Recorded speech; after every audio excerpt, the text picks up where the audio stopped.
बिस्मिल्लाहिर्रहमानिर्रहीम। Math 9th class exercise number 5.2 का ये लेक्चर नंबर 2 है, जबकि मजमूई तौर पर ये लेक्चर नंबर 42 है। क्वेश्चन नंबर 3 आज हम सीखेंगे फैक्टराइज। इसका फर्स्ट पार्ट हमारे पास है 4x² + 12x + 5। डियर स्टूडेंट्स, कल जो हमने क्वेश्चन सीखा था उसमें भी हमने फैक्टर्स बनाने ही सीखे थे और इसी से मिलती जुलती जो है वो वैल्यू थी। तो अब हम इसके फैक्टर्स इसमें उसमें फ़र्क क्या है, तो वहाँ पे x² का कोई कोफिशिएंट हमें नज़र नहीं आ रहा था, जबकि यहाँ पे x² के साथ भी एक कोफिशिएंट हमें नज़र आ रहा है। यहाँ पर 4 नज़र आ रहा है। अब हम क्या करेंगे, इस 4 को इस 5 से मल्टीप्लाइड करेंगे। पहले हम इस 4 को इस 5 से मल्टीप्लाइड करेंगे, यानी x² के कोफिशिएंट को हम मल्टीप्लाइड करेंगे कांस्टेंट नंबर से। तो ये क्या 4 5 और 20, तो ये मैंने लिखा हुआ है 4 को 5 से मल्टीपल किया तो हमारे पास आ गया 20। अब हम जो 20 के फैक्टर्स बनाएंगे, तो डियर स्टूडेंट्स 20 को ऐसे पार्ट्स में डिवाइड करेंगे कि जब हम उन दो टर्म्स को ऐड करें तो हमारे पास 12 आए, और जब हम उनको मल्टीप्लाइड करें तो हमारे पास 20x² है। अब हम देखें तो हमारे पास ये 120 = 20 आ गया। अब ये 20 जो है 2 के टेबल पे डिवाइड होता है, जब 2 पे डिवाइड करेंगे 20 को तो हमारे पास दूसरा फैक्टर था 10, 2 10s are 20। तो डियर स्टूडेंट्स यहाँ पे हमारे पास 10x और 2x जो है वो हमारे पास दो फैक्टर्स बन गए, क्योंकि यहाँ पर दोनों जगह पे प्लस की इलामत है। जब प्लस की इलामत हो दोनों जगह पर तो प्लस ही की इलामत आती है, तो लिहाजा ये आ गया प्लस का 12x। अब हम गौर करें, बाहर वाली दोनों वैल्यूज को मल्टीपल करें तब भी प्लस का 20x² आता है, और ये दरमियानी दोनों वैल्यूज को मल्टीपल करें तब भी 20x² आता है।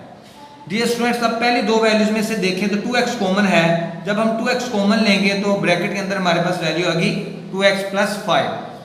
इन दोनों वैल्यूज में से हमें बाहर कोई नंबर कॉमन नहीं नजर आ रहा, तो जब कोई भी नंबर कॉमन ना नजर आ रहा हो तो डियर स्टूडेंट फिर 1 जो है वो हम कॉमन लेते हैं, क्योंकि 1 is multiple of every number. तो डियर स्टूडेंट ये 1 जो है वो कॉमन आ गया और ब्रैकेट में हमने लिख दिया 2x + 5। अब हम गौर करें तो ये 2x + 5 इसके पास भी इसके पास भी है। एक दफ़ा ब्रैकेट वाली वैल्यू लिख दी और एक दफ़ा बाहर वाली वैल्यू लिख दी। डियर स्टूडेंट्स, सेकंड पार्ट हमारे पास 30x² + 7x - 15। सबसे पहले हमने x² के कोफिशिएंट को कांस्टेंट नंबर से मल्टीप्लाइड करना है। 30 को मैंने 15 से मल्टीपल किया तो हमारे पास आ गया 450। अब हम देखेंगे कि 450 किस किस टेबल पर डिवाइड होता है। तो हमने देखा कि 451 के टेबल पे डिवाइड हुआ तो 450 ही है दूसरा फैक्टर। 450 को 2 पे डिवाइड किया तो सेकंड फैक्टर जो 225 आ गया। 453 पे भी डिवाइड होता है तो 150 = 450। 5 पे भी डिवाइड होता है तो 590 = 450।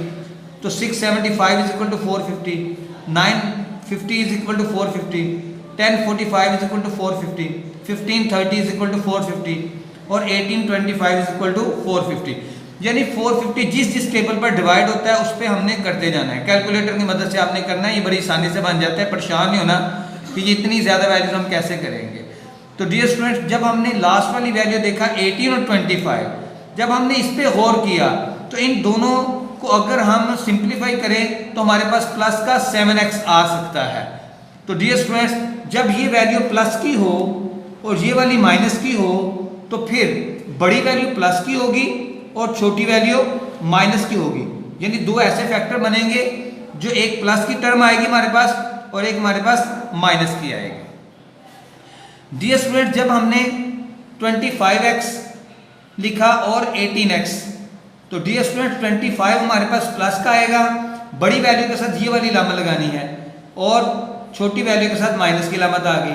जब हमने इनको सिंप्लीफाई किया तो डियर स्टूडेंट ये +7x आ गया। अब हम अगर दरमियानी दोनों वैल्यूज को मल्टीपल करें तब भी -450x² आएगा। जब बाहर वाली दोनों वैल्यूज को मल्टीपल करें तब भी -450x² आएगा। अब ये पहली दो वैल्यूज में से 5x कॉमन लिया। जब 5x कॉमन लिया तो ब्रैकेट में हमारे पास वैल्यू आ गई 6x + 5। यहाँ से हमने -3 कॉमन लिया, तो जब माइनस कॉमन लेते हैं तो लामतें बदल जाती हैं, इसलिए आपको यहाँ पर प्लस की लामत नजर आ रही है। तो ब्रैकेट के अंदर वैल्यू आ गई 6x + 5।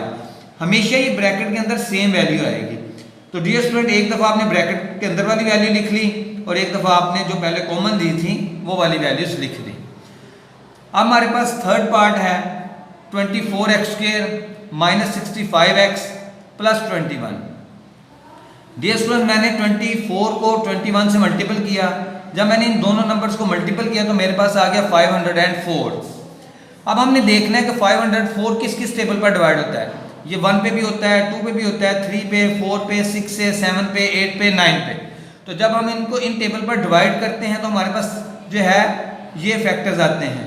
तो डियर स्टूडेंट्स, लेकिन हमारे लिए जो मेन फैक्टर्स हैं वो एक तो है ये 7 और 72 वाला और दूसरा है 9 और 56 वाला। हमारे ज़हन में सवाल पैदा होता है कि सर हमने जो है जब ये हमें एक फैक्टर मिल गया था तो फिर हमारी मतलूबा रकम मिल गई थी तो फिर भी हमने यहाँ ये वाली वैल्यू क्यों फाइंड आउट की। डियर स्टूडेंट्स, अगर हम इन वैल्यू को सोल्व करते हैं तो हमारे पास वो परफेक्ट आंसर नहीं आता, क्योंकि अगर ये माइनस की हो ये प्लस की हो तो हमारे पास दो फैक्टर बनने हैं, एक माइनस का और एक प्लस का। डियर स्टूडेंट, दोनों ही माइनस के फैक्टर्स बनने हैं। जब हमने दोनों ही माइनस के फैक्टर होंगे तो फिर ये वाली लामत आएगी, यानी माइनस को माइनस से मल्टीपल करें तो प्लस आएगा, यानी दोनों ही हमें माइनस के फैक्टर्स चाहिए।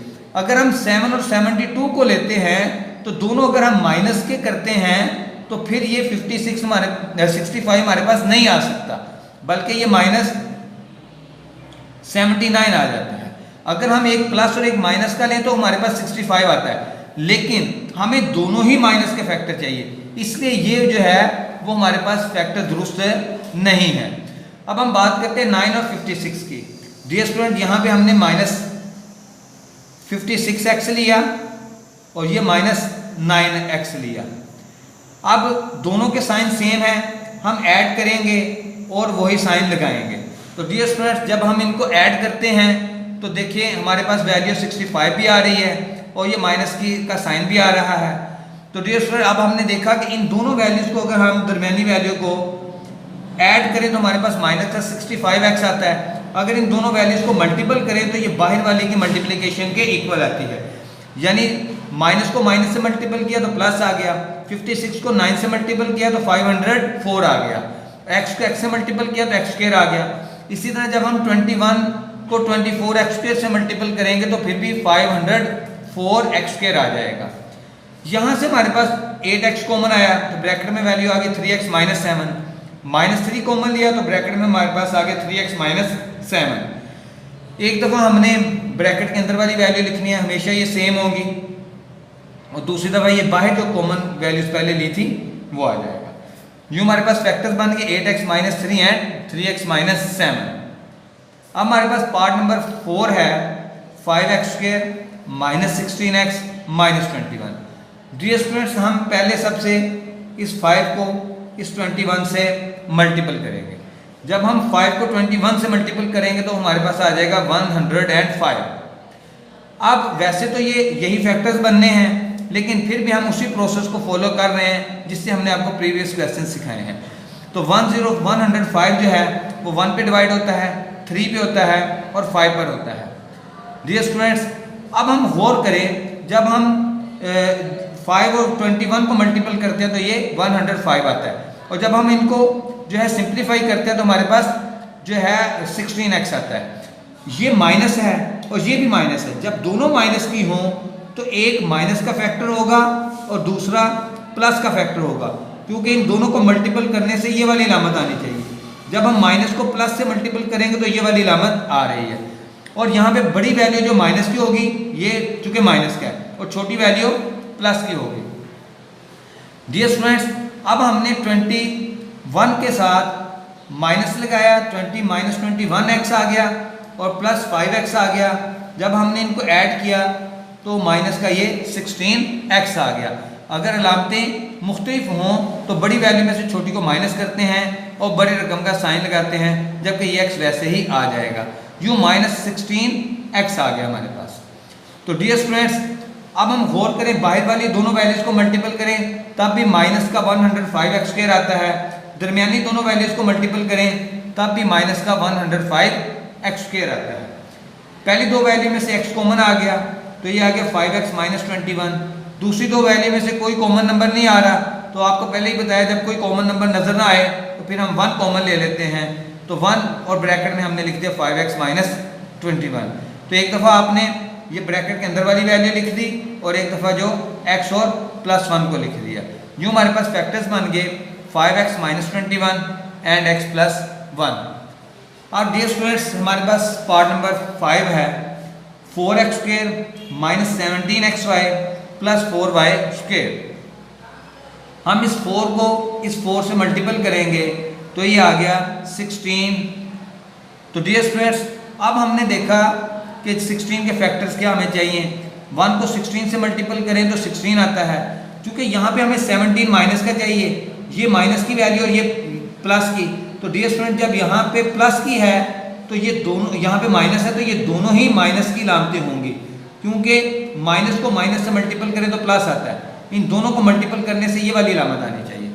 अब डियर स्टूडेंट्स हमारे पास यहाँ पे माइनस का 16x आ गया और माइनस का 1 आ गया, क्योंकि ये जो वैल्यू है अब खाली x या y में नहीं है बल्कि xy में है। तो इनके साथ भी हम 16 के साथ भी xy लगाएंगे और 1 के साथ भी xy लगाएंगे। तो जब xy आ रहा है तो उस 1 को लिखने की ज़रूरत नहीं, क्योंकि जिसका कोई कोफिशिएंट नज़र ना आए उसका कोफिशिएंट 1 होता है। अब डियर स्टूडेंट्स गौर करें तो पहली दोनों वैल्यूज़ में से 4x कॉमन आ गया तो ये आपके पास आ गया x माइनस 4y। यहाँ से -y कॉमन आ गया तो ब्रैकेट के अंदर आ गया x माइनस 4y। तो आपके पास एक दफ़ा वैल्यू आ गई x माइनस 4y और दूसरा फैक्टर आ गया 4x माइनस y।